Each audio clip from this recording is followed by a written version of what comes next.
Another story I heard about myself. This one happened in high school. We had this teacher in high school whose kid went to our high school. His name was Mr. McNamara, and his son Jake McNamara went to our high school. He was a sophomore when I was a senior, so he was 2 years behind me. And Mr. McNamara was an asshole. And one weekend, he and his wife decided to leave town, which you should never do if you're an asshole. And Jake McNamara decided to throw a party at the teacher's house. Hooray! And everyone around town heard about it, and we all got up individually and thought, okay, let's go over there and destroy the place. I walked into this party, everyone I had ever met was there, and everyone was drinking like it was the end of the world.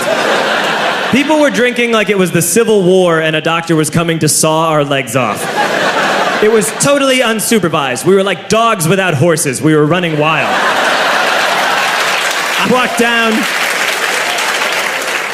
walked down to the basement. They had a pool table in the basement. One dude took a running start and threw his body onto the pool table and broke it in half.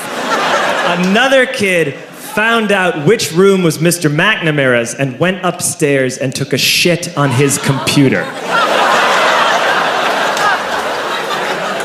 So the party was going great. I'm standing in the basement and I'm holding a red cup. You've seen movies. And I'm standing there and I'm holding a red cup and I'm starting to black out. And I guess someone said like, something police. And in a brilliant moment of word association, I yelled, fuck the police! Fuck the police! And everyone else joined in.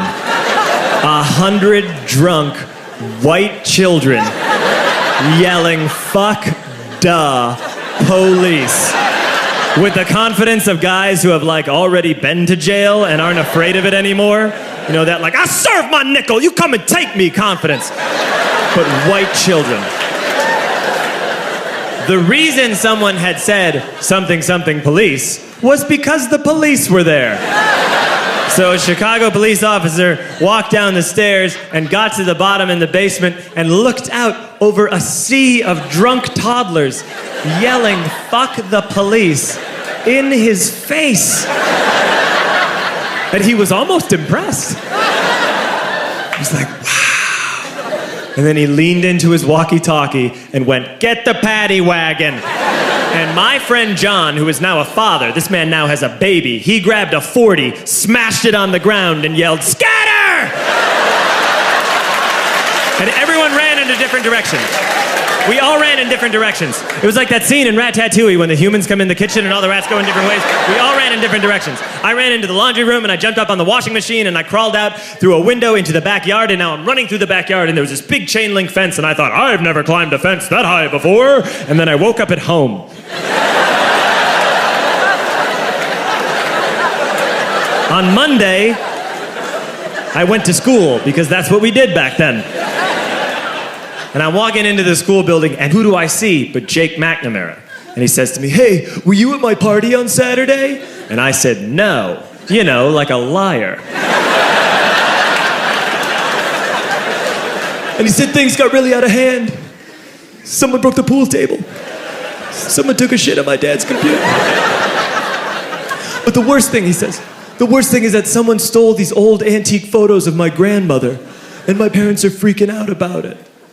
And I had that thought that only blackout drunks and Steve Urkel can have.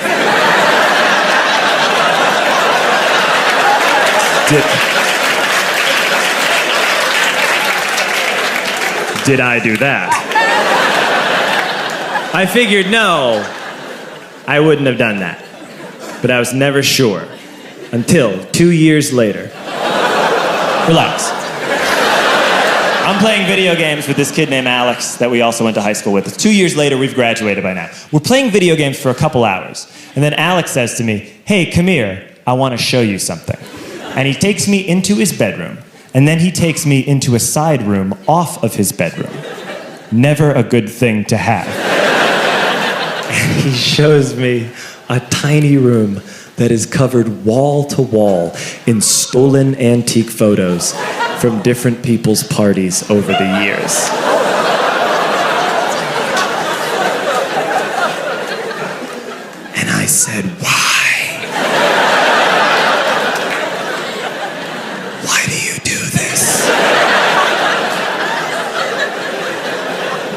And Alex said, because it's the one thing you can't replace.